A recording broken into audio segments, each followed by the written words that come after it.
This is Eggnog, and this is Eggnog for Nick. However, Nick is a special friend. Dearest Dennis, I'm writing you with a favor to ask. My doctor says I'm pre-diabetic and I must control what I eat, or I will lose a foot in the matter. However, you know my profession and how difficult it can be. And so I ask you make a low-carb eggnog that's delicious, so that I can at least have a fighting chance. Sincerely, Nick. We gotta get to work. And for amazing eggnog, we require eggs. 5 large eggs to be exact. He begins by separating the whites from the yolks, but never remembers which bowl to separate over. Ideally, he should be using a third container in case of any accidents. Oh. A cracked yolk will ruin the egg whites, requiring a player restart. Yay! So use caution when separating. I got lucky. Yes, indeed.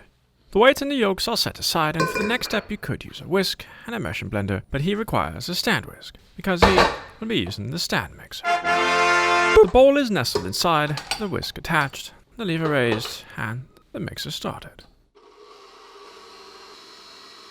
Once the whites become frothy, he adds 2 teaspoons of allulose until they dissolve. When the consistency of shaving cream is attained, I think we're good now. We can proceed to the next step. The whites are set aside in a bowl, and into the dirty mixing bowl he adds the yolks. Again, the bowl is clipped in like a child seat and the yolks are whipped like they deserve to be. He slowly adds half a cup of allulose until it dissolves. Then his also stops to ensure he scrapes the bowl, including the bottom. We want a nice smooth mixture after all. Then he continues whisking while adding an additional half cup of allulose, slowly until he gets tired and dumps it all in. When the eggs appear pale yellow and have a silky smooth texture, it's time for the nog in eggnog. Into a pourable container he adds 1 cup of unsweetened almond milk, 1 cup of heavy cream, and 1.5 cups of lactose-free whole milk. And since he likes his eggnog spiced and rich in flavor, he adds 3 teaspoons of extract from the vanilla, then with the aid of a rasp, he freshly grates a considerable amount of the kink's spice. When he tries to freshly grate some tree bark, he can't quite figure it out. Therefore, he adds a teaspoon of already ground cinnamon. Using the adjacent method, he gives a quick stir to the spiced dairy concoction to no avail. Ineffectual. Regardless, he needs a good quality whiskey. The oak barrel aging adds incredible depth to the nog, but he also needs dark rum, an ode to the Caribbean cane sweetness of which pirates are rather fond of. Then he cleans, because that's boop. Back in the mixer, the hodgepodge milk cocktail is added to the yolks, creating an eggy, milky, boozy broth. You also make sure to get any spices clinging for dear life out of the glass tin.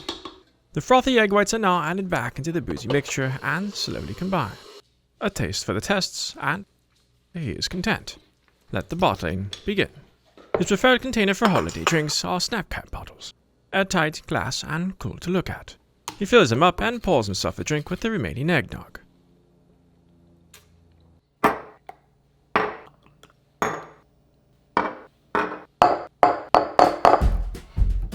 Unfortunately, he succumbs to the curse of the nog.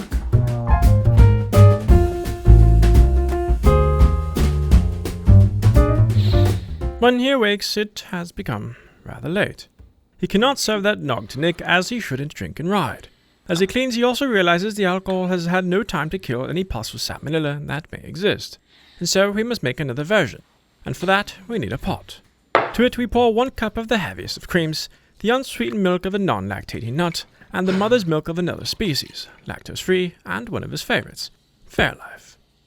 He snaps a tree bark in half with his bare hands and drops it in, to which he adds 3 teaspoons of extract from the vanillas, then the all-star spice of eggnog, the king spice, nutmeg. Yes, this is all I have. And so he must utilize it to the fullest. He creates an exorbitant amount of the seed into the pot, but it is required as it is a fountain flavor. The pot is then taken to the stovetop, where it is set atop a flame of medium intensity. You must bring it to just a boil and subsequently reduce the heat. Next, it's time for the pre-chickens.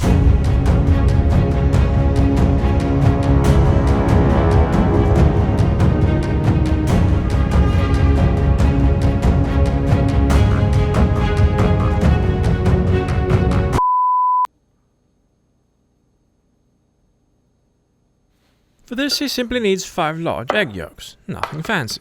He separates them as before with no need for a third bowl.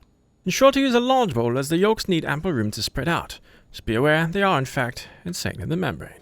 As for the egg whites, they are dead. Next he adds half a cup of allulose directly into the yolks, and using the best tool for this job, he does what whisks do best. Whisk. He combines the ingredients until the sweetener is completely dissolved. Then he adds yet another half cup of allulose and continues to whisk. The mixing and aerating yields the pale yellow color of a dying sun.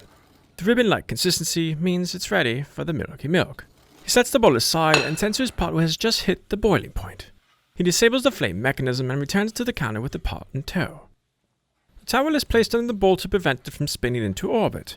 Using a ladle such as this beautifully black plastic one, he begins to temper the eggs. He slowly pours 3 to 4 layers of the hot milk into the yolks as he feverishly whisks till the cows come home. If the eggs were not tempered, he'd have scrambled eggnog, and no one likes scrambled eggnog. Once brought to temperature, he returns the liquid to the pot. This will allow him to cook and kill any potentially harmful bacteria and avoid the squirts. He ensures he gets it all with a silicone spatula and returns it to the flame box. Over medium heat, he will continually stir and check the temperature using an instant read thermometer. Once the thermometer hits 160 American, it is safe and can be removed. His is apparently beyond safe. He then requires a small sieve. The heated eggnog is filtered as it flows through into a standard quart container. If you were to add alcohol, now would be the time. But since we learned that lesson already, he just continues pouring. Keep in mind it may need some assistance from a spatula to get it through. Patience is key.